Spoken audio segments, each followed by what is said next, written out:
Просто задача поймать вот этот ветер. Вот этот, смотри.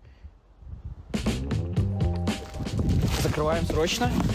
Срочно закрываю. Все, ветер не уйдет оттуда. Задача заключалась в том, чтобы куб, вот этот, который мы купили, побывал в 3 абсолютно разных местах. Лес, родной мой район, и это крыша одного из небоскребов. Вон дует, вон там дует, я его вижу. Все, кайф. Ветер родного места у нас тоже в здании. Погнали. Он вот здесь. Он резко здесь меняется. Все. Как будто достаточно, нет?